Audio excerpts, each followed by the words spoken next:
حضرت ادیس علیہ السلام کے زمانے میں انسان بہت بد عمل ہو گئے تھے۔ فرشتوں نے بارگاہ الہی میں عرض کیا کہ مولا انسان بہت بدکار ہے اور یہ خلافت کے لائق نہیں ہے، انہیں معزول کر دیا جائے یا کم از کم خلیفہ یہ رہیں اور وزیر ہم، تاکہ ہم ان کے بگڑے کام سنبھال لیں۔ رب تعالیٰ کا ارشاد ہوا کہ اس کو غصہ اور شہوت دیا گیا ہے جس سے زیادہ گناہ کرتا ہے، اگر یہ چیزیں تم کو ملیں تم بھی گناہ کرنے لگو۔ فرشتے بولے کہ مولا کریم ہم تو گناہ کے پاس بھی نہ جائیں گے، خواہ کتنا ہی غصہ اور شہوت ہو۔ حکم ربی ہوا کہ اچھا تم اپنی جماعت میں سے اعلیٰ درجے کے پرہیزگار فرشتے چھانٹ لو، ان کو غصہ اور شہوت دے دیتے ہیں، پھر امتحان ہو جائے گا۔ چنانچہ ہاروت اور ماروت جو بڑے ہی عبادت گزار فرشتے تھے،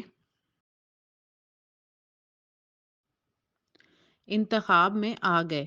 حق تعالیٰ نے ان کو یہ چیزیں یعنی غصہ اور شہوت دے کر شہر بابل میں اتار دیا اور فرمایا کہ تم قاضی بن کر لوگوں کا فیصلہ کیا کرو اور روزانہ اسم اعظم کے ذریعے شام کو آسمان پر آ جایا کرو۔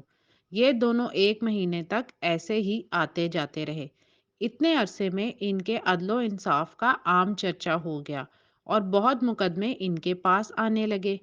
ایک روز ایک نہایت حسین و جمیل عورت نے جس کا نام زہرہ تھا، یہ ملک فارس کی رہنے والی تھی، اس نے اپنے خاوند کے خلاف مقدمہ دائر کیا۔ یہ دونوں اسے دیکھتے ہی عاشق زار ہو گئے اور اس سے برے کام کی خواہش کی۔ اس نے کہا میرا دین کچھ اور ہے اور تمہارا دین کچھ اور اختلاف ہوتے ہوئے یہ نہیں ہو سکتا۔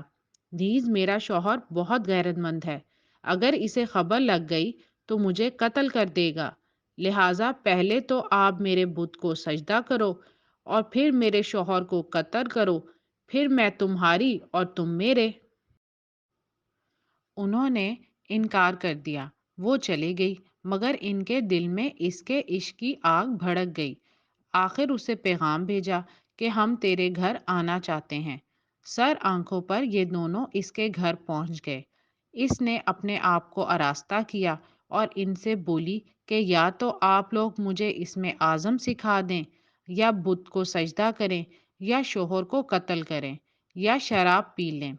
انہوں نے سوچا کہ اسم اعظم اسرار الہی ہے، اس کو ظاہر کرنا بہت ظلم ہے، بت پرستی کرنا شرک ہے اور قتل حق العباد۔ لاؤ شراب پی لیں۔ چنانچہ شراب پی لی۔ جب شراب پی کر مست ہو گئے، زہرہ نے ان سے بت کو سجدہ بھی کروا لیا، اپنے شوہر کو قتل بھی اور اسم اعظم بھی پوچھ لیا۔ زہرہ تو اسم اعظم پڑھ کر صورت بدل کر آسمان پر پہنچ گئی۔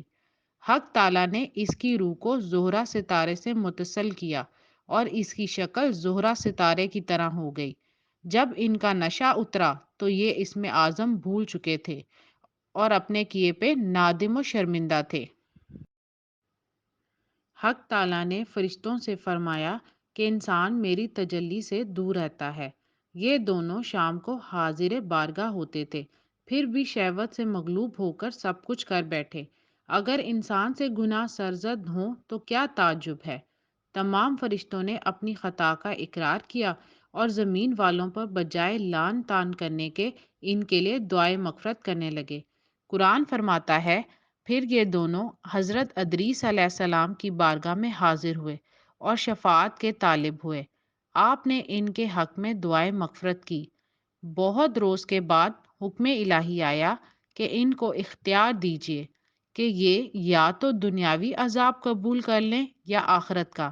حضرت ادریس علیہ السلام نے انہیں حکم الہی پہنچایا۔ انہوں نے عرض کیا کہ یا نبی اللہ، دنیا کا عذاب فانی اور آخرت کا عذاب ابدالآباد تک باقی رہے گا، ہم کو دنیاوی عذاب منظور ہے۔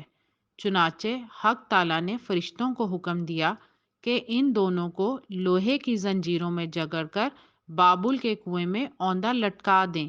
اس کنویں میں آگ بھڑک رہی ہے اور یہ لٹکے ہوئے ہیں۔ فرشتے باری باری سے ہر وقت ان کو کوڑے مارتے ہیں۔ سخت پیاس سے ان کی زبانیں باہر لٹکی